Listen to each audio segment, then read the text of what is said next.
de homens que eram muito, assim, já os tímidos, mais discretos, assim, nossa, eu me derreti, eu falava, oh, meu Deus do céu, um homem tímido, então tá aí, de repente, para os tímidos ou para as mulheres tímidas, pode usar isso até como arma. A mulher que fica tímidazinha, fica um pouco tímida, fica com o rosto corado, alguns homens gostam disso, ela vai ficar até mais bonitinha, né? A ideia é assim, todos têm a sua qualidade e a ideia é reconhecer o que são e apostar as fichas nas suas qualidades. A seu favor. Ok, qual é a postura? A postura é muito importante também na hora de você estar diante do público. As mãos, nós falamos, é a postura correta. Pensa da seguinte maneira, que mensagem que você quer transmitir para o seu público? Você tem uma mensagem a transmitir. Você quer mostrar energia, você quer mostrar um pouco mais de reflexão, de introspecção. O teu corpo vai transmitir tudo isso. Claro que se você levanta o nariz, você vai conseguir a raiva da sua plateia, que vai te achar arrogante, prepotente. Se você também fica muito humilde, a plateia vai sapatear em cima de você e você não vai conseguir controlá-la. O queixo no horizontal. E aí eu também me sinto muito à vontade para falar sobre isso, porque eu também, além de professor de oratória, trabalhar com coach, a minha formação lá atrás, original, eu sou arquiteto urbanista. Trabalhei muito na área de urbanismo com apresentações dinâmicas e tal. Sou professor de educação física. Eu fui o primeiro instrutor de Pilates em Ilhéus há 9 anos. Trabalho com Pilates até hoje. Vim de uma aula de Pilates que eu dei agora há pouco. E a postura a gente percebe que é tudo no relacionamento que a pessoa tem com a sociedade, com o mundo. Se você chega para dar uma aula assim, os alunos não vão te respeitar. Então, se você arruma a tua postura, ombros tranquilos, escápulas para baixo, cervical alongada, aqui aberto, as pessoas vão falar, opa, essa Viviane aí tá esperta, ela tá sabendo o que quer, deixa eu respeitar ela. Daqui a pouco você fala assim, nossa, as pessoas estão me respeitando, o que aconteceu? Você acha que as pessoas mudaram? Não, é a tua postura que causou impacto nas pessoas que estão à sua volta. Bacana. E a plateia é completamente sujeita à tua imagem, à tua verbalização, ao teu gesto, à tua postura, à tua forma de se locomover. Fred, eu vou pedir para você assistir um vídeo com a gente. Esse vídeo mostra alguns exemplos que são 10 coisas mortais na hora de uma palestra. Então, como é que tá o vídeo aí? Já tá? Tá no ponto? Ok, vamos. Tem como passar aqui atrás para ele assistir também? Vamos assistir esse vídeo aqui junto e depois a gente faz alguns comentários também, que deve ser justamente...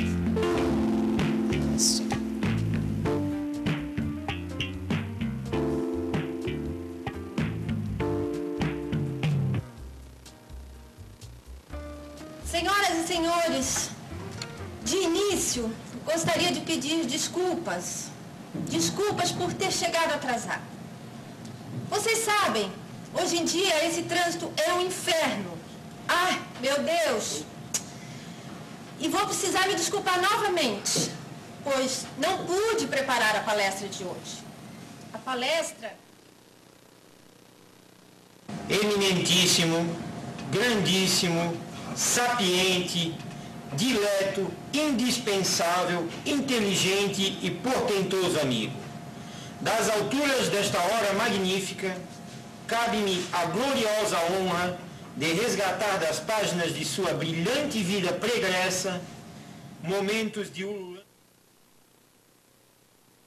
Os vícios de linguagem, né, são expressões repetidas, né, durante uma fala, né, uma entrevista, né, um depoimento, tá? Os vícios de linguagem, né, os vícios de linguagem são expressões repetidas durante uma fala, uma entrevista, um depoimento. Os vícios de linguagem tiram a atenção da plateia, diminuem a credibilidade do orador, podem esvaziar o auditório. Eu acho, senhores, que a oratória é muito importante. Eu acho que o povo brasileiro fala muito, porque é inseguro. Eu acho que no meu caso, não digo eu acho, porque quem acha, afinal, não acha nada. Enquanto minha secretária procura o pendrive, para a gente se descontrair um pouco, vou botar o último ano do Papagaio Loiro. A piada é muito engraçada. Bom, vamos lá. Papagaio Loiro.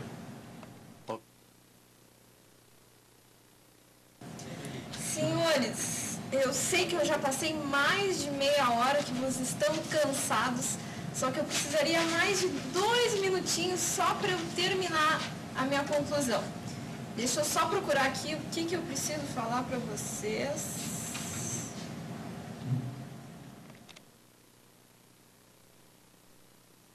A oratória de Demóstenes, da Grécia, e Cícero, de Roma, foi marcante, exemplar. Perpetuou-se no tempo, porém, Rui Barbosa, no seu ensaio Política e Politicália, faz uma crítica poderosa aos políticos brasileiros. O ensaio de Rui é muito atual, embora tenha sido escrito... Vejam a definição de oratória moderna. Segundo o professor Silvio Luzardo, trata-se de uma habilidade de comunicação para que... Vejam a definição de oratória moderna. Segundo o professor Silvio Luzardo, trata-se de uma habilidade de comunicação para que a pessoa possa falar em qualquer ambiente e situação de exposição diante de qualquer público. Quem não cultiva as palavras não pode servir das ideias, disse Olavo Bilac. Querem um exemplo maravilhoso? O empresário José Mendlin é prova disso. Amava demais as palavras e tinha um acervo de 14 mil livros. Quem não cultiva as palavras não pode se servir das ideias, disse Olavo Bilac. Querem um exemplo maravilhoso? O empresário José Mendlin, que adorava as palavras e tinha um acervo de 14 mil livros. Amigos internautas, gostaram do clipe? É isso aí, viu, gente?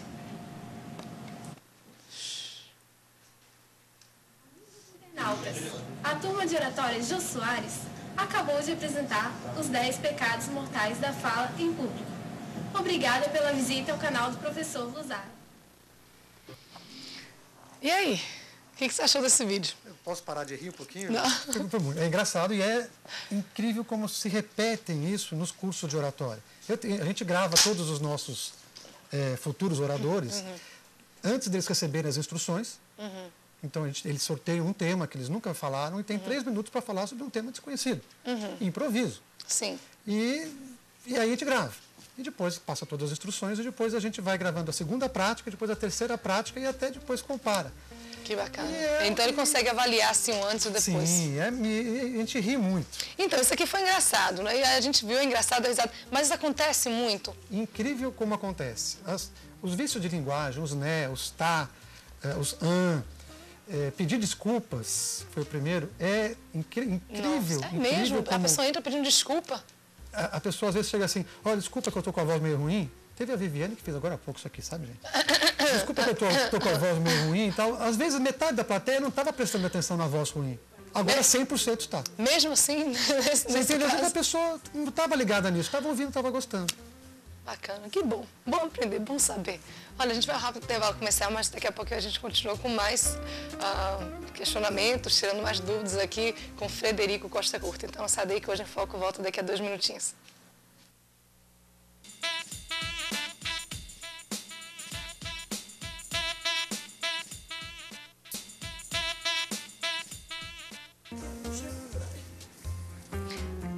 Estamos de volta no Hoje em Foco. Fred, eu sempre falo assim que durante o intervalo comercial, onde surgem as coisas às vezes mais interessantes. A gente fica tentando assim reprisar para o pessoal que está em casa assim, as coisas que foram comentadas aqui no intervalo. Mas devia ter um making of, gente, para depois a gente passar o que foi dito aqui, o que foi falado, assim, que é tanta ação interessante.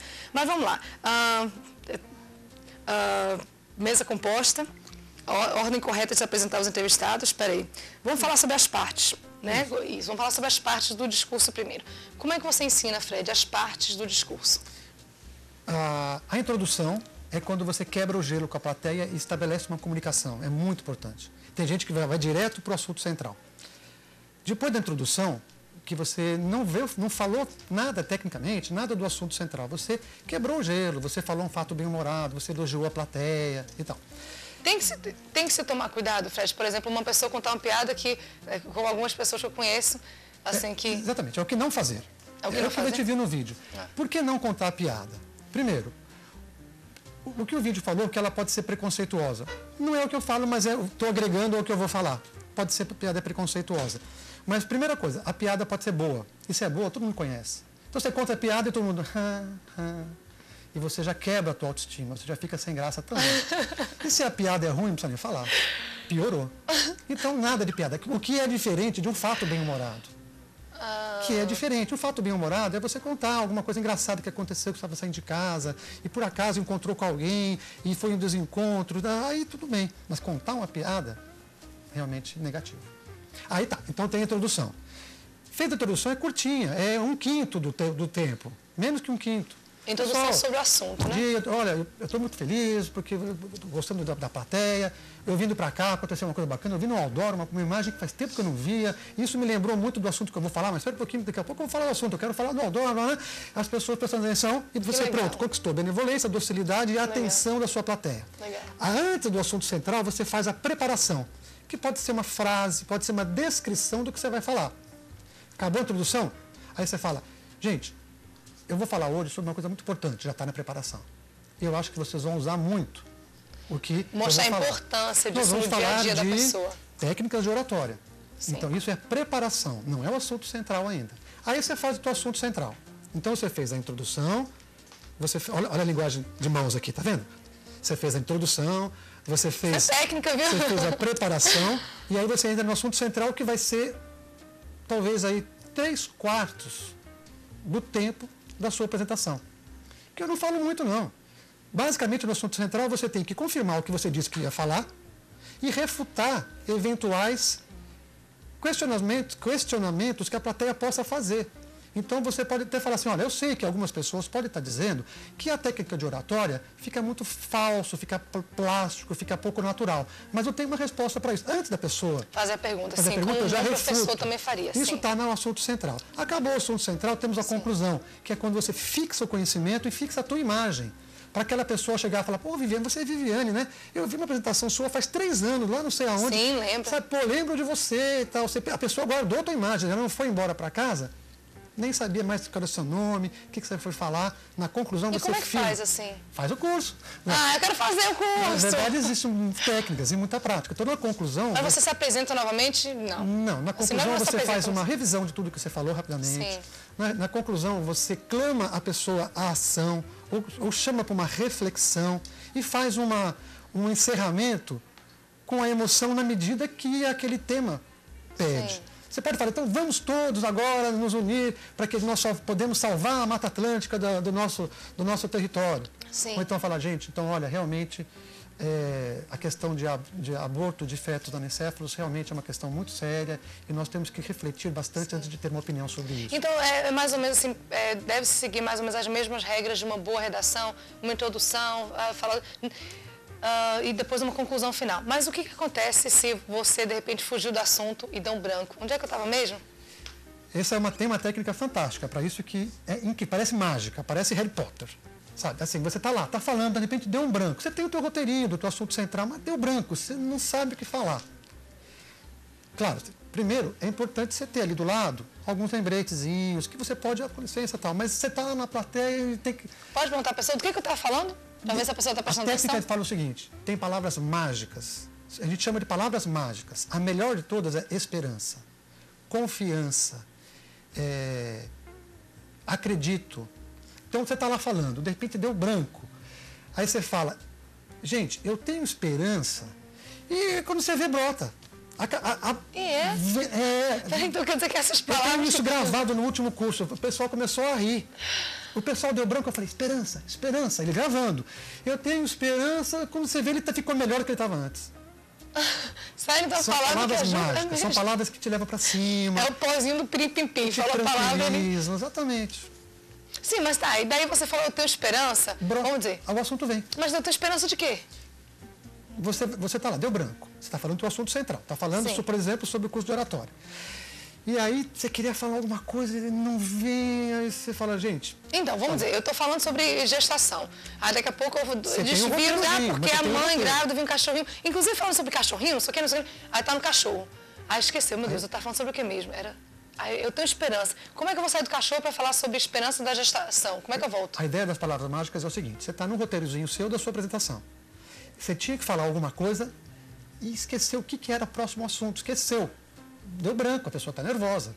Se ela desviou do assunto, tudo bem, aí ela tem que voltar para o assunto, ela tem que ter o conhecimento do assunto. O dar branco, ela esqueceu o que ela tinha que falar.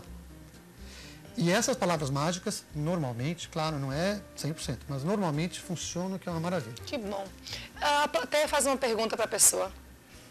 E ela não sabe. E ela não sabe. Mas, hoje em dia, que você estava dizendo assim, que não é mais palestra.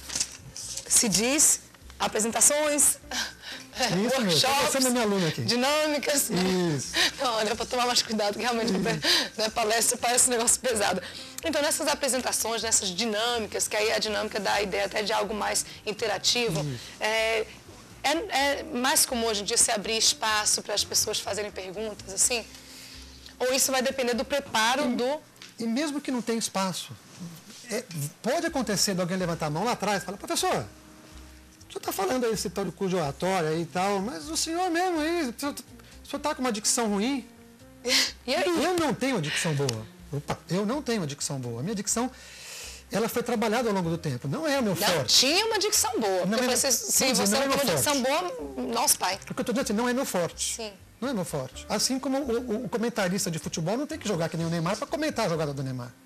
Eu estou ensinando uma técnica. Sim. Eu não tenho que ser o... Eu até brinco no começo do curso, que eu falo, gente, imagina, um professor de oratória deve ser o máximo. Não, a gente tem erros, eu também pode dar branco. Eu estou ensinando uma técnica e é uma coisa muito natural.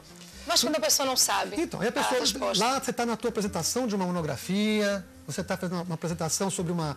Devia ter ficado calado, tá vendo? Eu queria saber se ele ia pegar de novo o gancho daquilo que ele está falando. Não vai precisar esperança aqui, gente. A memória se exercita. A memória se exercita também. Também. Eu tenho esperança, que a gente sabe muito bem, que quando a pessoa faz a pergunta, olha lá, veio. Aí levanta a pessoa lá atrás, levanta a mão e fala assim, eu quero saber a ribombeta da Parapipoca, como é que você...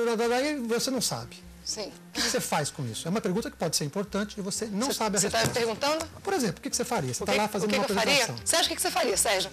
Alguém te faz uma pergunta, você está apresentando ali, alguém te faz uma pergunta e você não sabe a resposta.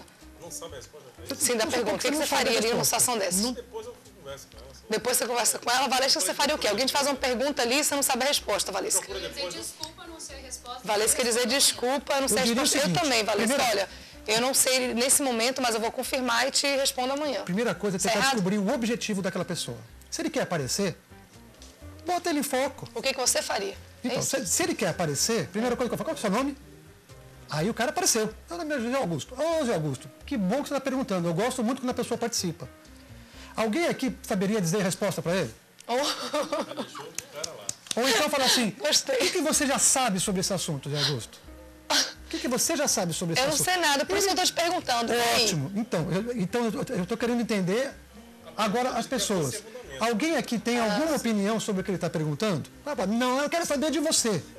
Fala, José Augusto, você é bastante esperto. Eu vou fazer o seguinte, eu vou pesquisar para você, me dá teu e-mail, quem quiser também, e eu vou te mandar essa resposta, porque a gente tem que aprofundar mais para dar essa resposta para você. Bacana. Depois de uma sequência. Mas primeiro desenvolve a pergunta para ele, depois compartilha com o auditório, e depois assume o teu desconhecimento. Pessoal, e se compromete... vocês gravam esse programa para mim, viu? Esse CD que eu vou levar para casa, eu vou fazer as anotações, eu vou estudar, mas eu quero participar do curso. Mas o legal é quando a pessoa quer aparecer, depois toda hora dali em diante, pessoal, não é Zé Augusto? O que você acha, Zé Augusto? Sempre põe ele para aparecer, não quer aparecer? Ele é aquele cara que depois vai vir aqui te pedir teu e-mail, vai ser teu amigo. Alguém que você podia brigar no meio da apresentação. Ficar com raiva, tá me perguntando. Já aconteceu isso, assim, de situações? Olha, me puseram para apresentar aqui na Avenida Soares Lopes para um grupo de adolescentes sobre um projeto da prefeitura. E o menino estava... Aí eu chamei ele, no fim ele brincou, me abraçou, ele queria fazer bagunça. E toreamos o touro. Muito bom, né? Olha, apresentações em PowerPoints a gente fala no próximo bloco, então. Apresentações em PowerPoints. E outra coisa, numa mesa redonda, quando alguém te chama para apresentar alguma coisa, como é que você se apresenta e depois apresenta os colegas também. Então, a gente vai falar sobre isso no próximo bloco. Não sai daí, que o papo tá bom e as dicas importantíssimas, eu acho que fundamentais para qualquer pessoa. Não sai daí que hoje em Foco volta daqui a 2 minutinhos.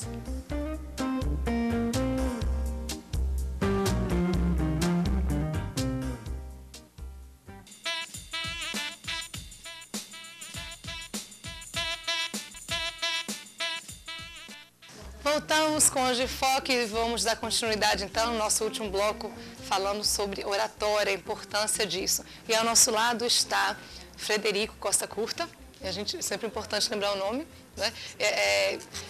No intervalo comercial, Sérgio estava aqui, nosso diretor comercial, e eu tenho mania, é Sérgio Teixeira. Eu não sei por qual cargas d'água, eu sempre chamo Sérgio de Sérgio Barreto.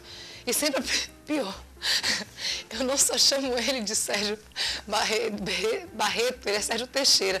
Eu ainda apresento ele para as pessoas isso aqui, no ar, como eu sempre faço. Como eu acabei de te apresentar, esse daqui é Sérgio Barreto. E é Sérgio Teixeira. O que fazer na hora que você esquece o nome de uma pessoa? Você está falando uma palestra e vai citar um colega. Nomes são sagrados. Sim. Então, se você vai citar um nome, tenha ele anotado em algum lugar.